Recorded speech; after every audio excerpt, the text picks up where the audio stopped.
Hey, we just finished installing 6 solar panels on my metal carport roof so we can finish installing our 24,000 BTU EG4 hybrid solar mini split air conditioner.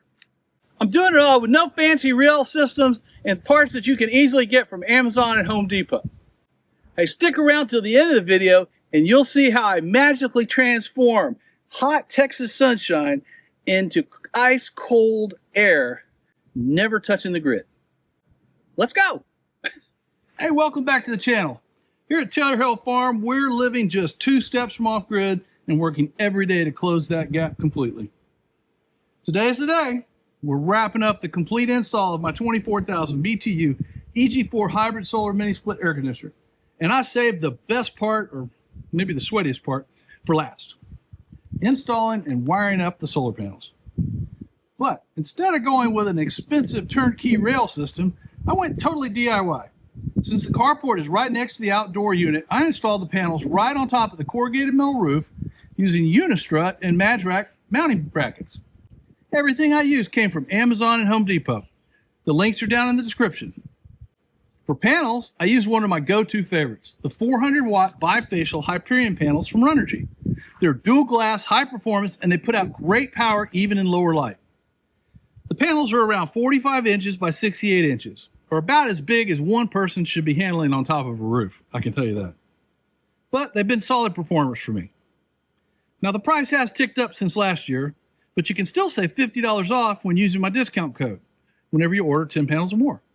Now a quick disclaimer. I installed these panels solo, and my advice to you is don't. There are real safety concerns working up high on a sloped roof. I used a full safety harness, high-strength rope, and had anchor points set up to reduce the risk. Also, a pro tip. Summer in Texas, not the ideal time to be installing anything on a roof. I started out early each morning, but by lunchtime it was mid-90s with blazing sun and heat reflecting off the metal roof. I had to stop every couple of hours to cool off. I'm not as heat-proof as I once was back in high school practicing football in August two-a-days. It's pretty obvious.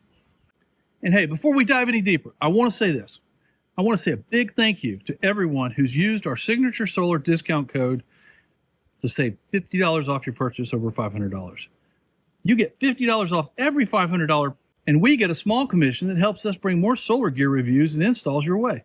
We couldn't bring you these kind of demos and installs without your support. So really, thank you.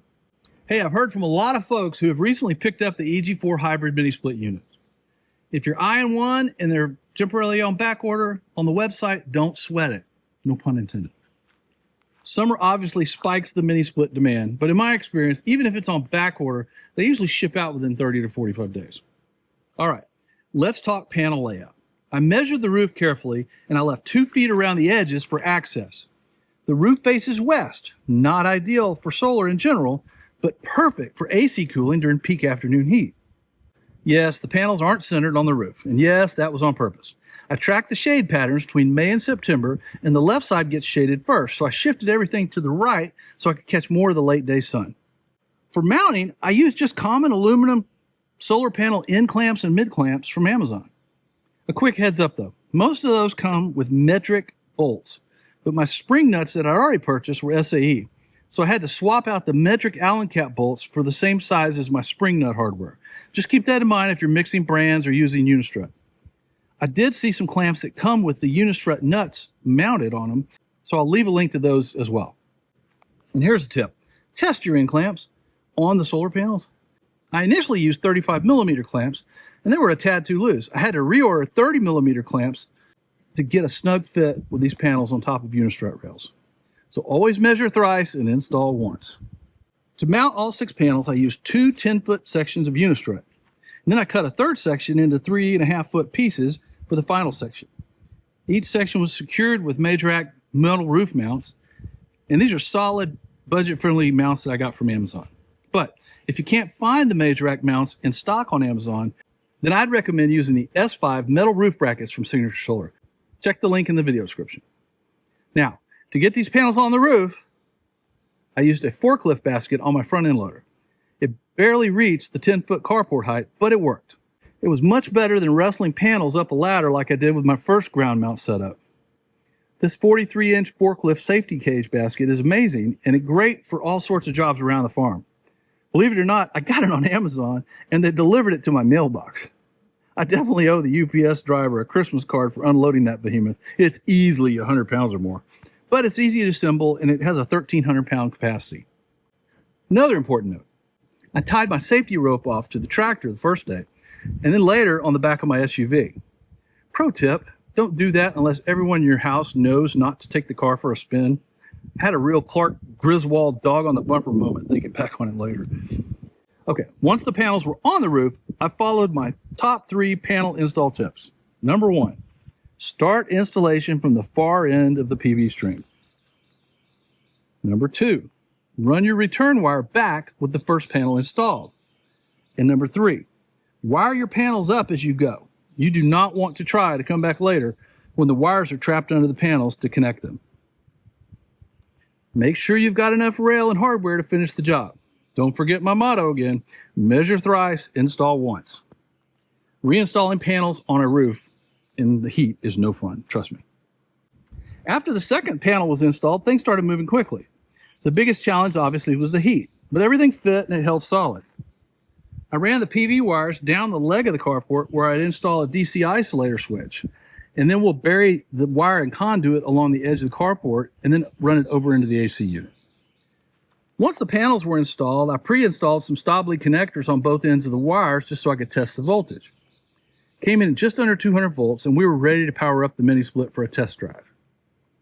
I flipped on the switch and boom, it worked first try.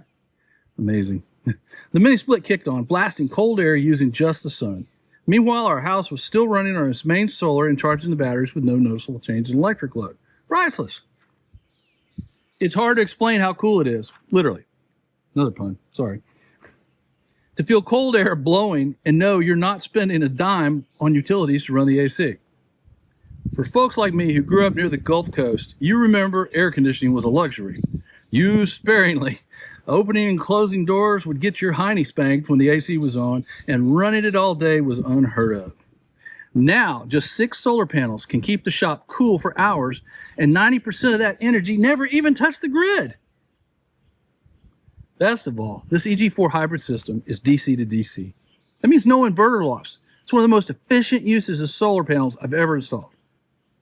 But by far, my favorite feature of the hybrid solar mini split is the app. It gives you many more options than are available on the remote controller. The ability to set the air conditioner on prioritized solar mode gives you the ability to use your AC, but not at the added expense of grid power or running down your batteries. The AC will use the majority of its power from the solar panels and only minimal power from the grid. This makes it a perfect add-on for an off-grid solar system or if you have expensive daytime power rates. If you live somewhere where summer means a few days in the 80s, I envy you. But if you're in Texas or anywhere else with real heat and you're thinking about starting to go solar, this setup is a fantastic place to start the first step in your DIY solar journey. It lets you slash your power bill without batteries, without inverters, without needing a large number of solar panels. That's a big deal and a great way to start in solar. And just so you know, this was my first time installing a mini split air conditioner or rooftop solar panels. I did it myself with just a little bit of help from my wife lifting the indoor AC unit. So I know you can really DIY this hybrid solar system set. Hey, check the links in the description for everything I used, including the mounts, clamps, safety gear, and of course the EG4 hybrid solar mini split. If you don't already have solar panels, the EG4 has a kit with both the mini split and the solar panels in one package. And don't forget, save $50 off by using my code. Hey, if you got questions, drop them in the comments. I always try to help, but Signature Solar support, it's only an email or a phone call away. And if you haven't already, hit that subscribe button to see more content like this. Thanks for watching. I'm Michael at Terre Hill Farm, where we're truly living 2 steps from off-grid and trying to make that last step a reality. And we'll see you in the next video.